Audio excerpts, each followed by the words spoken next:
அவர் இன்னும் அறியாதிருந்தார்.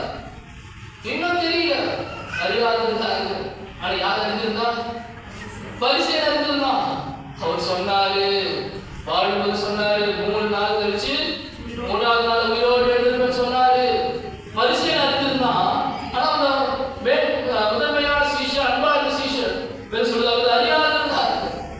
ஹல்லேலூயா சொல்றாங்க. அந்த அறிவு, அந்த உணர்வு ரட்சிக்கப்பட்ட ஒவ்வொரு பிள்ளைகளுக்கும் யார் சொல்லியிருக்கணும்? இந்த இதை பார்த்தவொடனே, கல்லறை பார்த்தவொடனே யார் சொல்லியிருக்கணும்னா இவங்க சொல்லியிருக்கணும். என்ன சொல்லியிருக்கணும்னா அவர் சொன்னபடியே உயிர்த்தெழுந்தா. இவங்க சொல்லியிருக்கணும். இந்த கல்லறையை பார்த்த உடனே ரொம்ப சந்தோஷப்பட்டிருக்கணும். அவர் சொன்னாரே, பிரசங்கம் பண்ணாரே.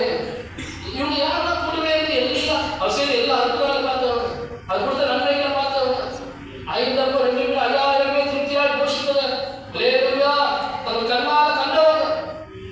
ஹல்லேலூயா காற்று கடலை அதட்டி. ஹல்லேலூயா எல்லா பெரிய பெரிய அற்புதம், மருத்துவர்கள் உயிரோடு எழுப்பி. ஹல்லேலூயா எவ்வளவு பெரிய பெரிய அற்புதங்கள் அவர் செய்த கண்ணால் கண்டவங்க. இவங்க என்ன சொல்லிருக்கோம் தெரியுமா? கல்லறை பார்த்தவொடனே 3ஆவது நாள் அவர் சொன்னபடியே உயிர்த்தெழுந்தார். ஆனால் வேதம் சொல்லுது அவர் இன்னும் அறியாதிருந்தார். ஹல்லேலூயா ஹல்லேலூயா.